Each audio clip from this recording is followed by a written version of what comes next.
함께 보면서 인도받고 있는데, 우리 오늘도 옆 사람에게 성탄을 축하합니다 라고 한번 둘러보면서 인사합시다. 네, 성탄을 축하합니다. 반갑습니다. 잘 오셨습니다. 네, 반갑습니다. 주님께서 여러분 사랑하신다는 소식을 말씀드립니다. 우리를 사랑함으로 하나님의 아들을 이 땅에 보내주셨죠. 마태는 하나님이 사랑으로 그 아들을 보내신 일을 족보를 기록하면서 시작합니다. 그래서 지난주에 이어서 오늘도 예수님의 족보에 대한 얘기를 살펴보겠는데, 족보에 나타난 은혜라는 제목으로 함께 하나님의 인도를 받기 원합니다.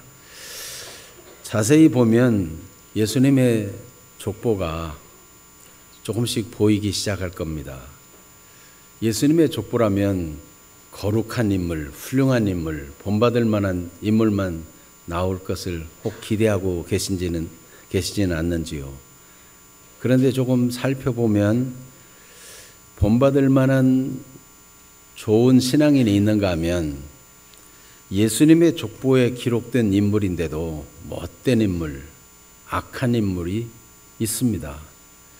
또 예수님의 족보가 아니라면 성경 어디에도 기록되지 않은, 알려지지도 않은 그런 인물들의 이름도 기록되어 있습니다. 왜 그럴까요? 예수님께서는 예수님의 족보에 나오는 사람들을 좀 거룩한 사람으로 만들 수 없는 것일까요? 할 수가 없는 것일까요? 하지 않은 걸까요? 할 수 없다면 왜 그렇고 하지 않은 거라면 왜 그럴까요?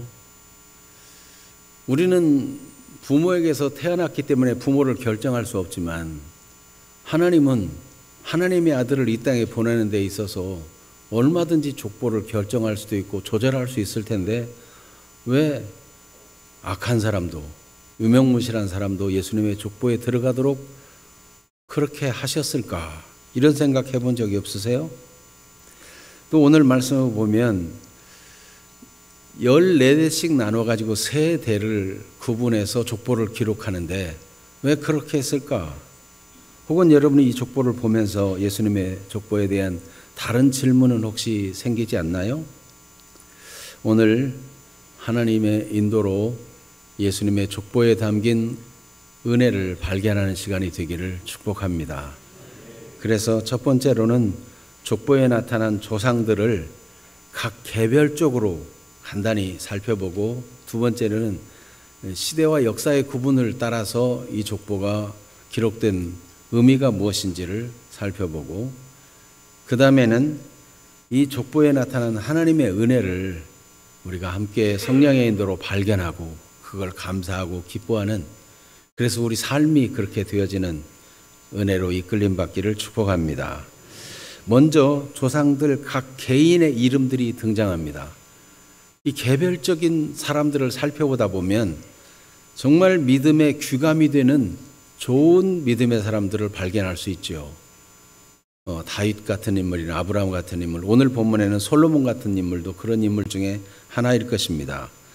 또 아사 임금이라든지 여호사밧 임금 같은 사람, 혹은 히스기야 임금이라든지 요시야 왕이라든지 이런 인물들은 정말 하나님을 사랑하고 하나님의 뜻을 받들고 하나님의 기쁨 되는 역사들을 많이 이루었어요. 그럼에도 불구하고 이 사람들도 완벽하고 완전했느냐? 그렇지는 않았습니다. 한편으로는 하나님을 향해서 열심히 섬기다가 시작은 좋았는데 솔로몬은 끝에 가서 여러 이방 여인들과 결혼하다가 이방의 우상들을 들여오기도 하고, 심지어 하나님의 성전 앞마당에 조차 이 우상을 세우는 일까지 일어났습니다.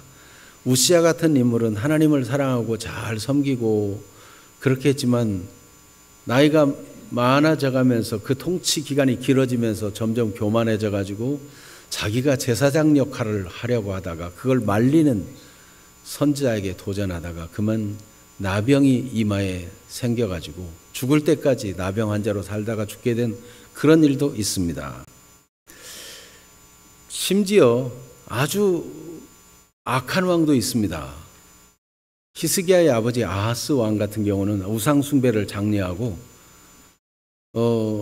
이방 나라에 가서 우상의 제도를 그려와 가지고 그대로 우리나라도 이렇게 만들어서 신으로 섬기자 하는 그런 참 하나님에 대해서 몰라도 너무 모르는 그런 왕이었고, 그 후손에서 히스기야가 난다는 게 정말 기적 같은 일이지만 말이죠.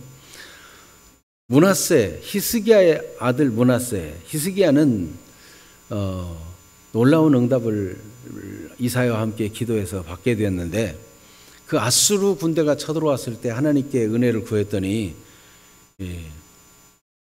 하룻밤에 아수르 군대 18만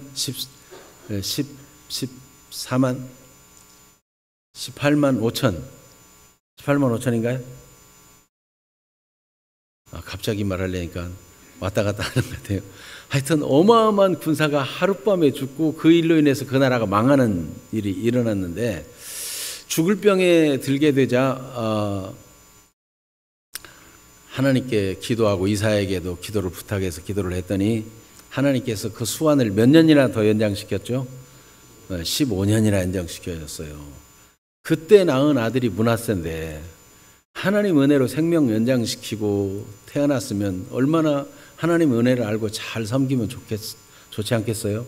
근데 므낫세 왕은 아버지하고는 완전히 반대로 우상을 장려하고 못된 일만 하고, 선지자가 예언하기를 이 므낫세 때문에 나라가 망한다. 그래서 이 므낫세의 악한 통치를 계기로 해서 나라가 기울어들어 가지고 다시 회복하지 못하는 너무나 기울어진 운동장이 돼 가지고 요시야 때 그렇게 유월절을 성대히 지키고 하나님께 돌아오라고 부흥운동을 일으켰지만 결국은 포로되고 망하는 쪽으로 가게 되는 그 요인이 므낫세였어요. 정말 우리나라에도 그런 일이 있어서는 안 되겠죠. 어느 시대든지 그런 일이 있으면 안 되겠는데, 어쨌든 이렇게 못되고 악한 조상들도 있고, 거기다가 바벨론 포로기 이후에는 이름이 여기 말고는 거의 등장하지 않는 유명무실한 조상들도 나옵니다. 하나님이 전능하신데 왜 이렇게 조상들 하나 조절하지 못했을까? 혹 그런 생각이 들진 않으세요? 하나님은 어떤 분이십니까? 하나님은 로봇을 만들어 놓고 내가 말하는 대로 나를 섬겨라, 그런 하나님이 아니시죠. 하나님은 자유의지를 가진 인간으로 만드시고 자발적으로 하나님을 알고 사랑하고 섬기도록 하셨습니다. 아담 하와에게도 그렇게 했을 뿐만 아니라 예수님이 오시는 통로가 되는 조상들도 하나님을 알게 하고 경험하게 하고 듣게 하고, 그리고 하나님을 잘 섬길 수도 있고 버릴 수도 있고 선택을 본인에게 두게 하셨어요. 하나님은 이와 같이 사랑이 풍성하신 분이시고 우리를 배려하시고 우리와 인격적으로 교류하기를 원하시는 분이십니다. 만일 여러분이 아무것도 할 수 없고 딱 정해진 틀에서만 하게 된다면 억압된 사회에 사는 거나 다를 바가 없지요. 여러분, 자유롭게 자발적으로 자원해서 하나님을 섬기는 것, 이 얼마나 복된 일입니까? 하나님께서는 인간의 한계와 연약성으로 말미암아 많은 위기가 있었음에도 불구하고 하나님의 아들 예수 그리스도를 보낸다라고 결정하시고, 아브라함의 후손 중에서 다윗의 자손 중에서 결정하시고는, 인간이 좋은 왕도 있고 나쁜 왕도 있고 유명한 사람도 있고 유명무실한 사람도 있음에도 불구하고 하나님이 그 씨에서 그리스도가 태어나게 하셨어요. 얼마나 놀라운 일입니까? 여러분, 사람들이 일을 그르치면 결국 일이 못 이루어지는 경우가 많은데 하나님의 일은 그렇지 않다는 말이죠. 그래서 여러분, 우리가 예수님의 족보에 왜 이렇게 나쁜 사람도 있습니까? 그게 문제가 아니라 그럼에도 불구하고 하나님의 계획을 이뤘다는 이 사실에 놀라움을 금하지 못하는 것입니다. 그 다음에 14대씩 세 대를 기록하고 있는데 17절에 보면 모든 대수가 아브라함부터 다윗까지 14대요, 다윗부터 바벨론으로 사로잡혀 갈 때까지 14대요, 바벨론으로 사로잡혀간 후부터 그리스도까지 14대라. 신학자들은 이렇게 3대로 구분한 것은 삼위일체 하나님을 생각하게 하려고 의도적으로 이렇게 세 시대로 구분했다, 이런 말도 합니다. 성경은 뭐 그렇게 정확히 보여주고 있지는 않지만 어쨌든 유대인들은 구전으로 성경을 또 이렇게 전수하는 일이 많았기 때문에 암송하기 쉽게도 이렇게 했다, 그런 말도 있습니다. 또 14이라는 단어가 다윗의 후손으로 오신 그리스도인데, 다윗의 이름을 풀이하면은 글자 수가, 글자마다 숫자가 상징되는 게 있어요. 그러면 다윗, 그러면 그 글자 수를 합하면 14가 된다는 거예요. 그래서 14씩 의도적으로 맞췄고 3대로 이렇게 나눴다 하는 그런 주장도 있습니다. 그런데 오늘 우리가 다시 한번 생각해 보는 것은 역사 속에서 어느 시대, 어떤 문화, 어떤 상황 속에서도 다양한 일들이 있잖아요. 그러니까 여기 지금 아브라함부터 다윗까지, 그러면 하나님의 약속이 분명해지고 확정되고 드러나는 그런 시초라고 볼 수 있고, 다윗부터 바벨론 포로기까지는 그것이 분명해지고 더 확장되고, 그러면서도 바벨론 포로니까 소멸되는 그런 시기라고 볼 수 있습니다. 그리고 바벨론 포로부터 그리스도까지는 이제 그 쇠약해지는 정도가 아니라 완전히 이 하나님이 약속한 것이 이루어지기가 희박할 정도로 그렇게 어두운 암흑 시기 쪽으로 간다고 볼 수 있습니다.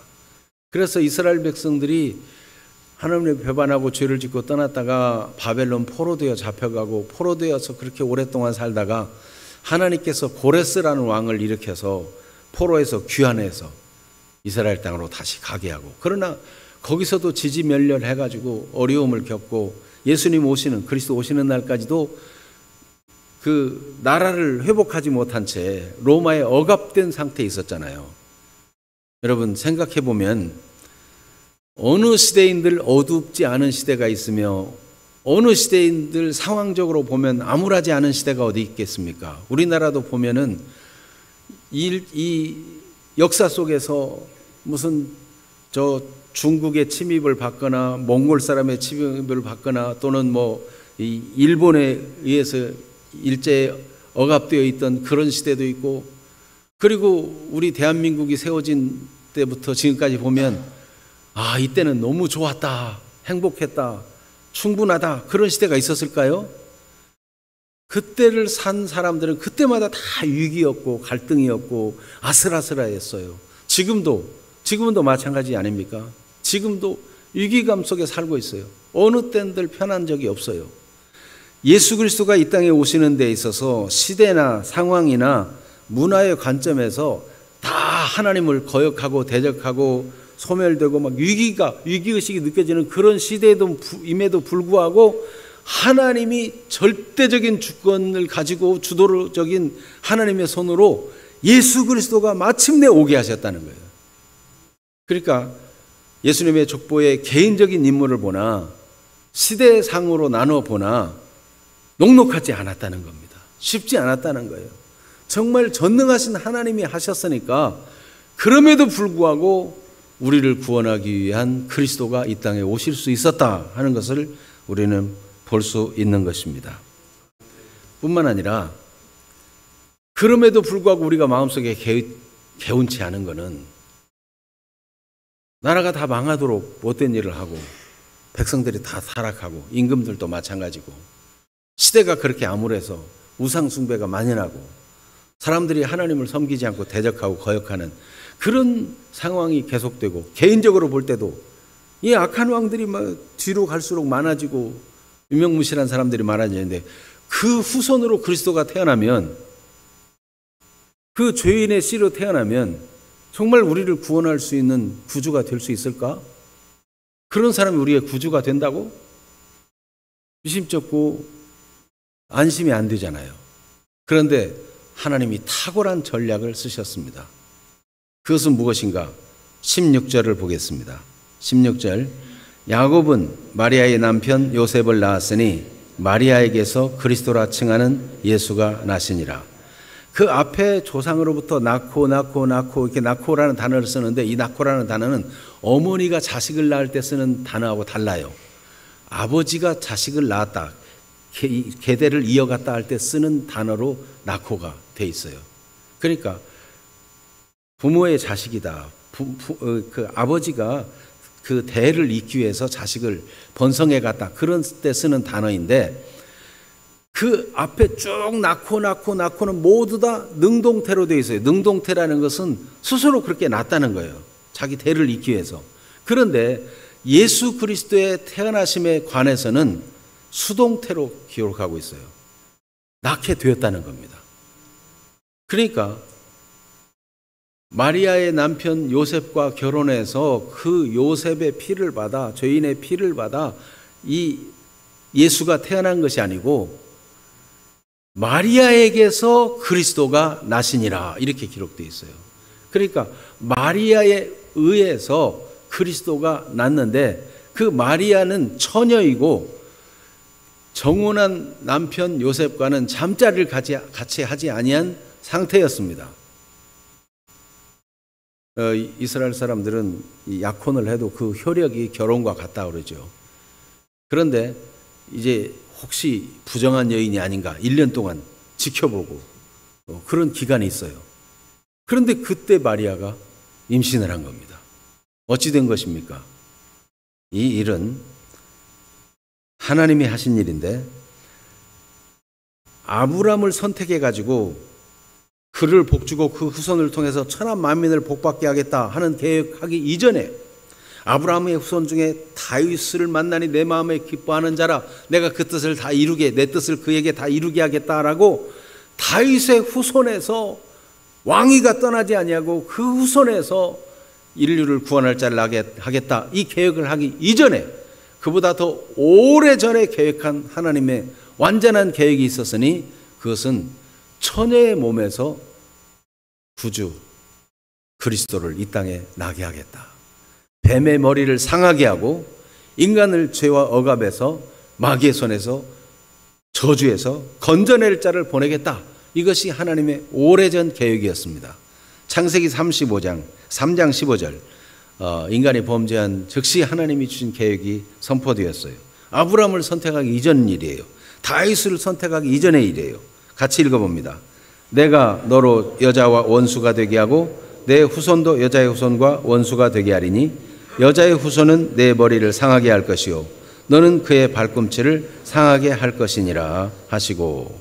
그래서 여기 여자의 후손은 바로 처녀를 통해서, 보통은 다 남자의 후손으로 이렇게 남자가 낳고 하는 자기 대를 이어가는 그런 표현으로 쓰는데, 여기 여자의 후손으로 오시는 그분이 이 뱀과 원수가 된다. 사람을 망하게 하고 시험에 들게 한 이 사탄과 원수가 되게 해서 사탄의 머리를 상하게 하고, 그리고 우리를 구원할 자로 보내시겠다는 것입니다.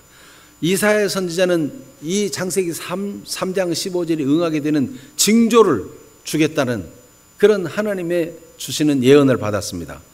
그래서 하나님께서 한 징조를 줄 텐데, 처녀가 잉태하여 아들을 낳을 것이요 그 이름을 임마누엘, 하나님 우리와 함께 계시다 하는 이런 이름을 갖게 될 것이라고 예언했습니다. 그리고 처녀 마리아에게 가브리엘 천사가 나타나서 이야기합니다. 네가 바로 선택받은 그 여자다. 네가 아들을 낳을 것이다. 나는 사내를 알지 못하는데 어찌 아이를 가질 수 있습니까? 그때 하신 말씀이 누가복음 1장 35절 천사의 대답입니다. 같이 읽어볼까요?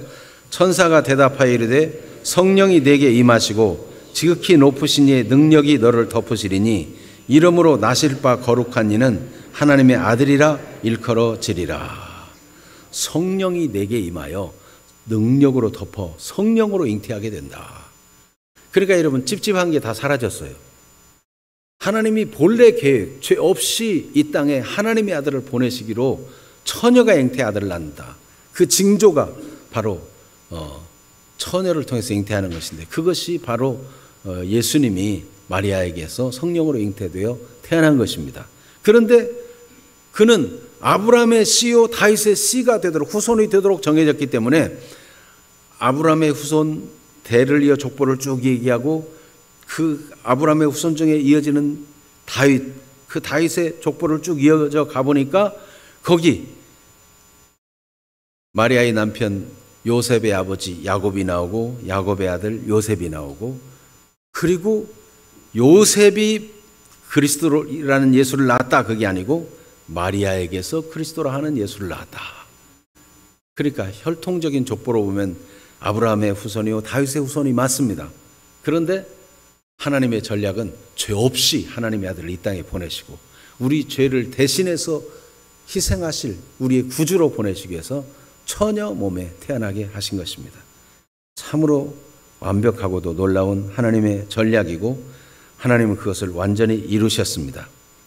그래서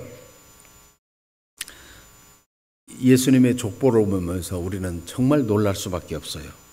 족보에 나타나는 은혜를 한번 돌이켜 생각해 보자면 하나님은 절대적인 주권자이시면서도 신실하시다는 거예요. 사람은 약속하고 지키기 싫고 정말 믿을 만한 사람이 되고 싶어도 돈 좀 꿔줘, 내가 언제까지 반드시 갚을게, 진짜 갚고 싶은 마음인데 이게 계획대로 되면은 돈이 벌리고 그때면 갚을 줄 알았는데 이상하게 상황이 바뀌고 어려움이 와가지고 이 믿음을 나타내지 못하는 사람이 될 수가 있어요. 약속하고 언제 가서 식사하자 그랬는데 갑자기 배탈이 나가지고 약속을 지키지 못할 수도 있고, 사람은 완전하지 못하기 때문에 이 상황들이 자꾸 생겨가지고 믿을 만한 사람이 되고 싶어도 믿을 만한 사람이 못 되는 경우가 있어요. 원래 뻔뻔스러가지고 신뢰가 없는 그런 사람도 있지만 정말 믿음을 주고 싶고 신실하게 살고 싶어도 안 되는 경우가 많아요. 그래서 디모데후서 2장 13절에는 우리는 믿음이 없을지라도, 믿을 만한 부분이 우리는 없어요. 연약함 때문에. 그럴지라도 주는, 하나님은 어때요? 항상 믿을 만한 분이시니, 믿으시니 자기를 부인하실 수 없으시리라. 하나님이 한번 하고자 하시고 말씀을 내놓으시면 그분은 못해, 사정상 안 되겠어, 자기를 부인할 수가 없어요. 반드시 이루신 분이세요.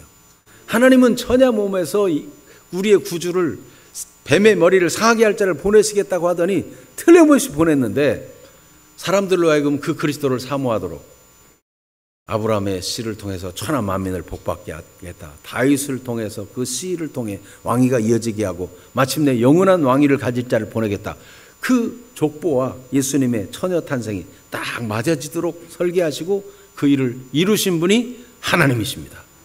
얼마나 감사한 일입니까? 그래서 하나님은 이렇게 절대적인 주권자이고 믿을 만한 분이십니다. 여러분, 하나님을 진짜 믿으시기를 바랍니다. 오늘 요한일서 5장을 봤는데 요한일서 5장에 보니까 하나님께서 우리에게 영생을 주시고 우리가 하나님의 자녀된 확신을 갖는 것은 우리가 담대할 수 있는데 기도할 때 담대함을 갖게 된다는 거예요. 하나님의 자녀로서 하나님께 기도하니까 담대한 거예요. 그리고 우리가 구한 즉 또한 얻은 줄로 아는 것은 우리가 하나님의 자녀이기 때문이라는 거예요. 여러분, 하나님의 사랑을 받고 우리가 하나님의 자녀가 되고 하나님은 우리에 대해서 신실하게 반드시 약속을 지킨다는 이 믿음은 얼마나 우리를 든든하게 만드는지 몰라요. 시대가 점점 변해질수록 사람들이 사랑이 식어지고 믿을 만한 사람이 없어지고 정말 마음 둘 곳이 없고 직장도 이게 언제까지 계속될지, 이 인공지능이 와가지고 많은 직장을 뺏어가고 이게 지금 굉장히 안정감이 없는 시대를 만났어요. 그런데 하나님은 신실한 분이고 우리가 어떤 상황, 어떤 위기가 와도 하나님이 우리를 지키시고 돌보신다는 이 사실의 믿음이 얼마나 소중한 일입니까?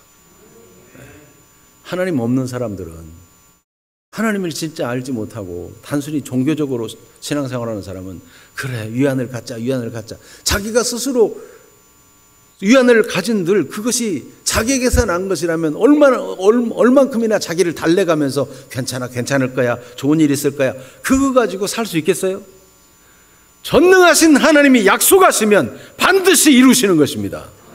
하나님은 그 사랑으로 독생자 예수 그리스도를 보내셨고 우리를 구원하는 일에 전념하신 분이세요.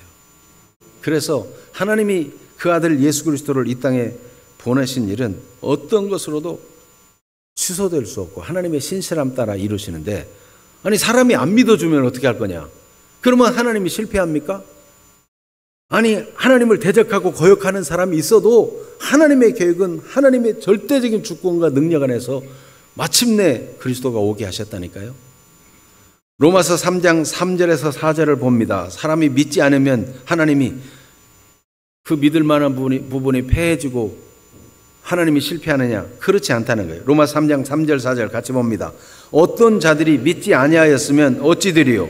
그 믿지 아니함이 하나님의 믿으심을 패하겠느냐? 그럴 수 없느니라.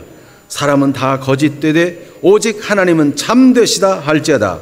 기록된 바 주께서 주의 말씀에 의롭다 함을 얻으시고 판단 받으실 때 이기려 하심이라 함과 같으니라. 하나님은 언제나 승자예요. 하나님은 언제나 의로우신 분이에요. 하나님은 언제나 신실하신 하나님이십니다. 여러분, 세상이 요동하고 마음 둘 곳이 없고 환율도 막 뛰어오르기도 하다가 곤두박도 치다가 뭐 어디 마음 둘 곳이 없어도 여러분 하나님을 의지하시기를 바랍니다. 말씀에 의지한 신앙, 견고한 사람이 될 것입니다. 하나님이 여러분 사랑하십니다. 자기 아들을 아끼지 아니하고 내어줄 만큼 하나님이 사랑하시는 거예요.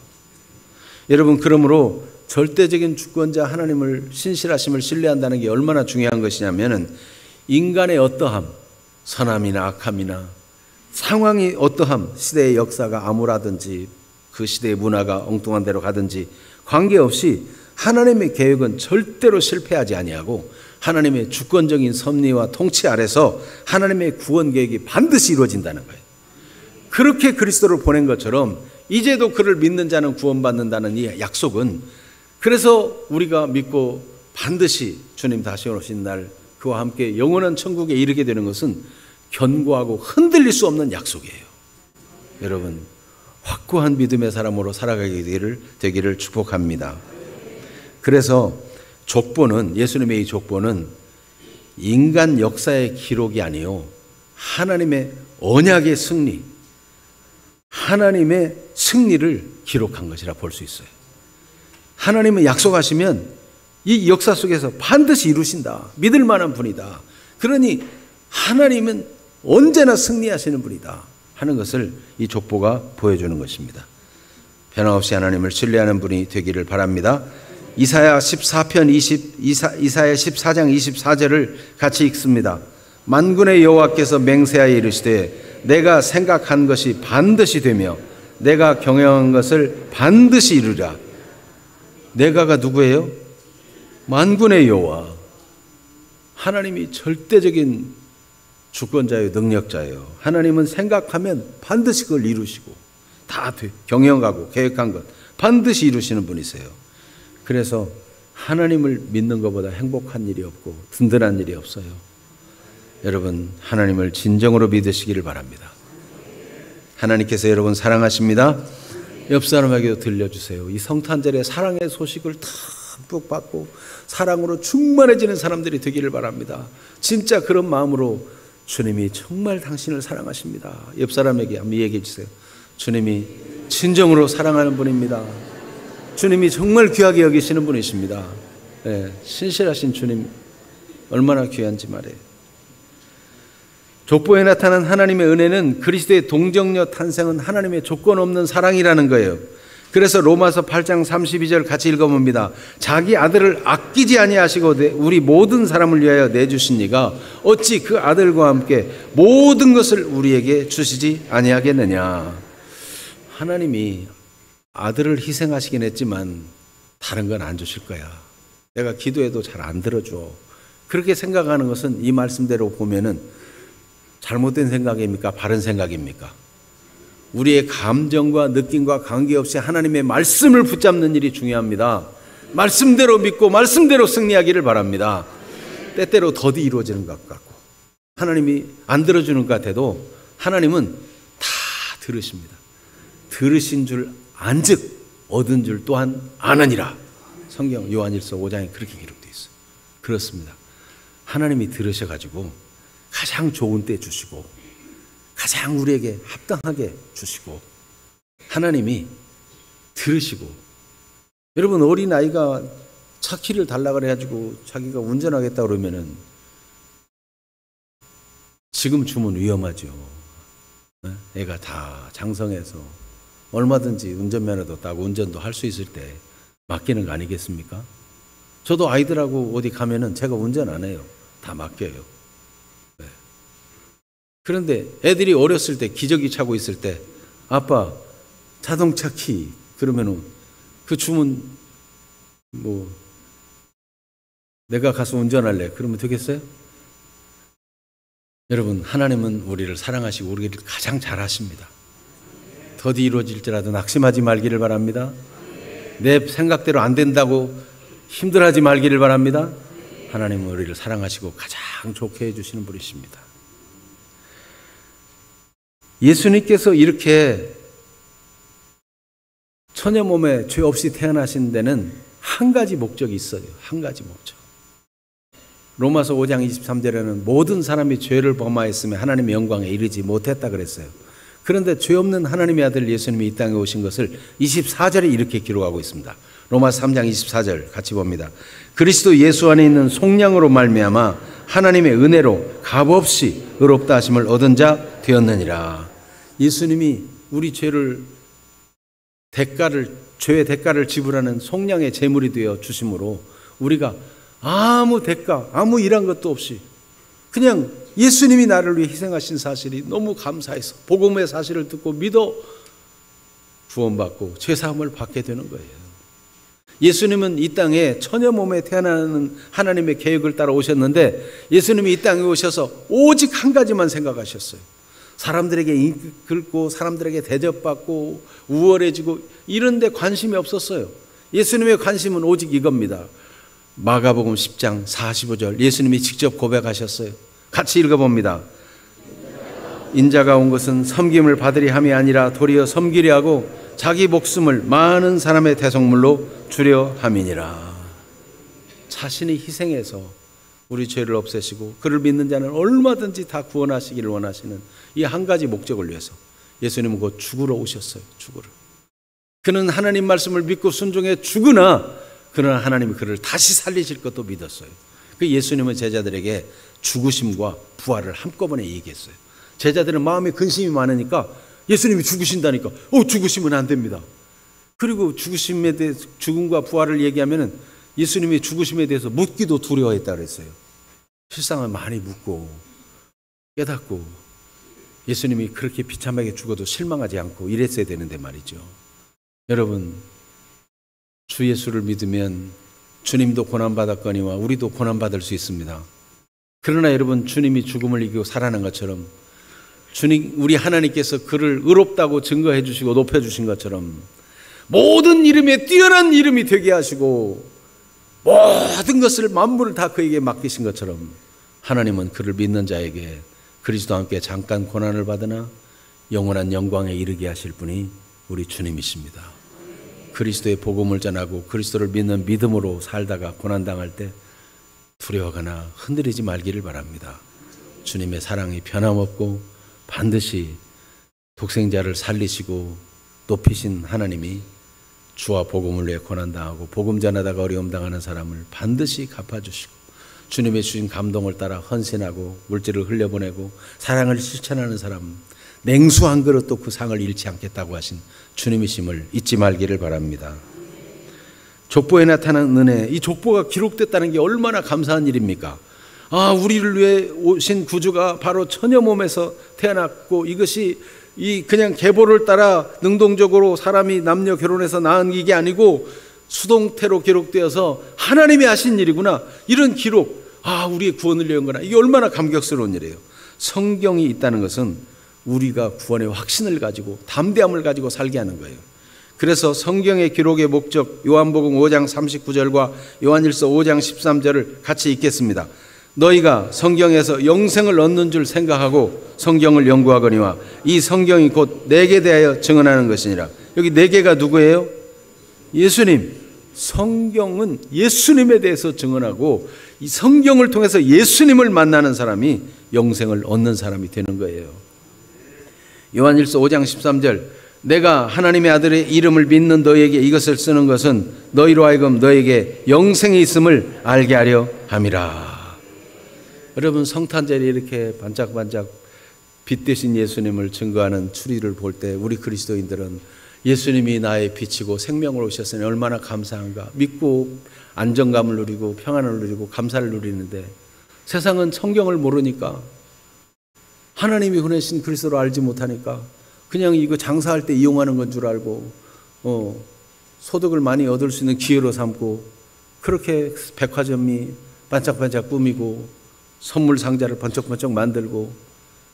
여러분, 그러나 여러분은 예수님을 구주로 믿어 구원받은 하나님의 자녀가 된 것이 얼마나 감사한 일입니까? 이것은 하나님의 특별한 은혜예요. 그래서 이 성탄절 예수님의 축복을 보면서 나는 정말 은혜 받은 사람이구나.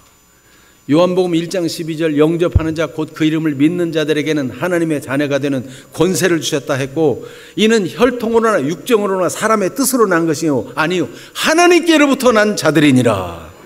여러분, 사람이 거듭나는 것은 하나님께로부터 태어나는 것입니다. 여러분, 믿음을 갖게 되는 것은 하나님의 은혜인 것입니다. 그 은혜를 믿고 누리는 여러분, 이 복음을 전하며 살기를 바랍니다. 주님이 여러분 사랑하십니다. 그렇다고 해서 우리가 성경을 내 나름대로 생각하면 안 돼요. 예수님의 족보인데 거룩한 사람들만 있어야 되는 게 아니냐. 이거는 대단히 기계적인 생각이에요. 하나님은 이런 사람도 있고 저런 사람도 있고 유기적으로 다 연합하지만 하나님이 결정적으로 역사해서 그리스도가 나게 하세요. 어떤 사람 구원파들은 구원을 기계적으로 믿어요. 예수님이 내 죄를 위해 희생하시고 죽으신 걸 믿는다. 믿으면 죄사함 받는다. 죄사함 받으니 이제는 나는 죄가 없어졌다. 나는 의로워졌다. 그러므로 지금부터는 내가 어떻게 해도 죄가 아니다.